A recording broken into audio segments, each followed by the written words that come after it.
Hello students, today we will discuss about the polynomials. What is the polynomial? It is very important part to understand what is the polynomial.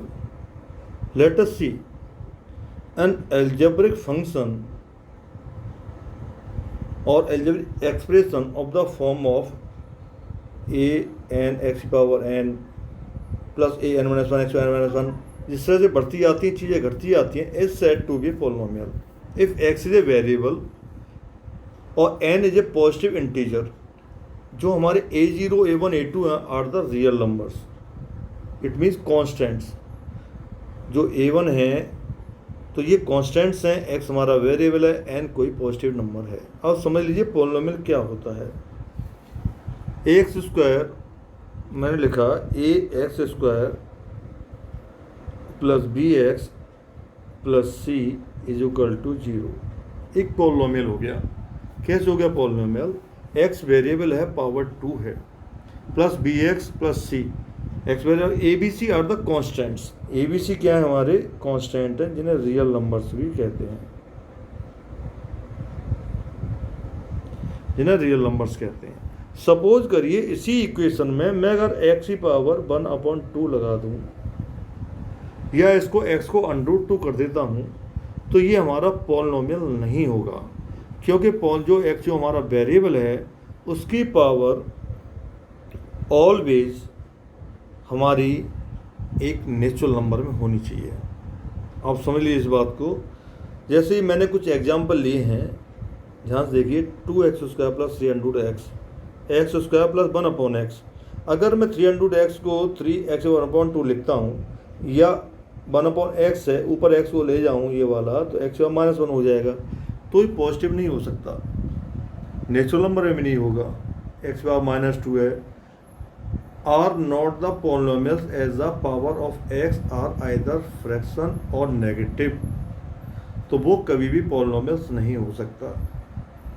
Terms क्या हैं? देखिए जैसे polynomial लिखा मैंने, ये वाला लिखा हुआ है हाउ मेनी टर्म्स, पहला दूसरा तीसरा थर्ड फोर्थ, ये हमारे 4 टर्म्स हो गए। x³ 3x² -2x and 3 are known are the terms of the polynomials. In this polynomial number of terms 4 हो गए। देख पा रहे हैं आप। कोफिशिएंट, कोफिशिएंट कहते हैं कोई भी वेरिएबल होता है उसके आगे जो कांस्टेंट वैल्यू होती है उसे कोफिशिएंट्स कहते हैं। जैसे लिखा है 3x³, आप समझ लीजिए x का कोफिशिएंट है 3, एक्स स्क्वायर कोफिशिएंट है 2 और x का कोफिशिएंट है -5। अगर मैं x के कोफिशिएंट की बात करूँ -5 है, तो आपको यहाँ ध्यान देना है x का कोफिशिएंट 3, 2, -5 साइन के साथ। Degree of the polynomial, the highest power of variable are called degree. Constant polynomial क्या होता है? A polynomial degree 0 is called constant polynomial. इनको बहुत ध्यान से समझेंगे आप। टाइप्स ऑफ पॉलिनोमियल्स क्या होते हैं based on degree? Linear polynomial, या जिसे हम शो करते हैं लीनियर इक्वेशन। इक्वेशन क्या है? जैसे मैं ये पॉलिनोमियल गिवन है, इसके आगे 0 लगा दूं या कुछ और लिख देता हूं तो वो हमारी इक्वेशन बन जाएगी। जैसे मैंने अभी लिखी थी पहले ax² plus bx plus c is equal to 0, तो ये इक्वेशन होगी। किस तरह की होगी? पॉलिनोमियल किस तरह का होगा ये वाला?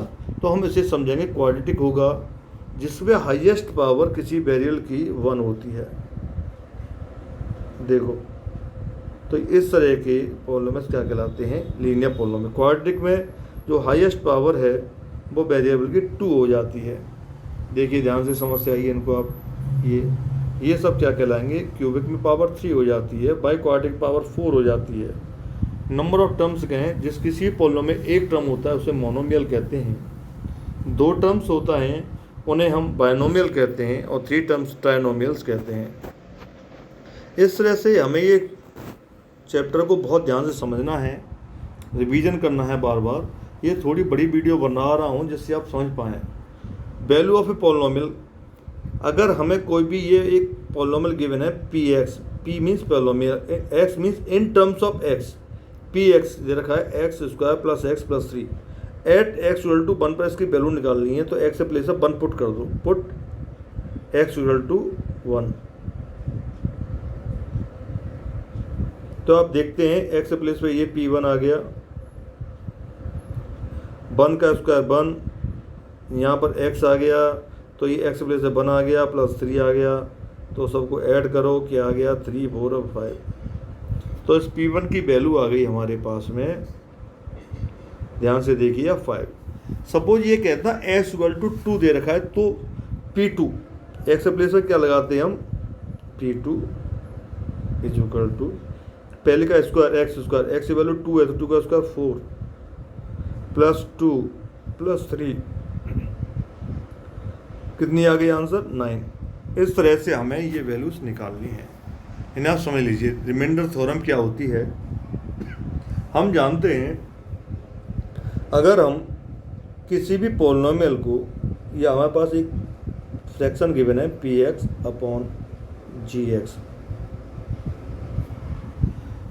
P हमारा क्या कहलाएगा, देखिए Px/gx का मतलब है Px है न्यूमरेटर, Gx है डिनोमिनेटर। तो लिखते हैं हम फ्रैक्शन को न्यूमरेटर अपॉन डिनोमिनेटर। हम यहाँ देखते हैं, इसको कहते हैं डिवीजर, ये डिविडेंट आ गया, और बचे कोसेंट, जो भी आता है डिवाइड होकर के कोसेंट कहलाता है, और बचा हुआ पार्ट रिमाइंडर कहलाता है। तो इसे हम कैसे लिखेंगे, Px जो है, तो Px हमारा डिविडेंट है ये,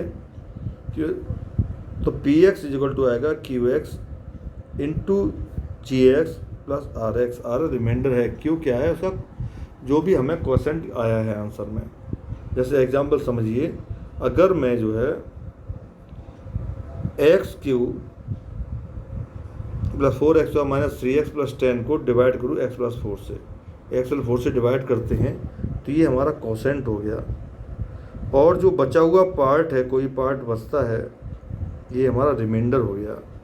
ये डिवीजर है, ये डिविडेंट है। ये आप समझ लीजिए चीज़ों को।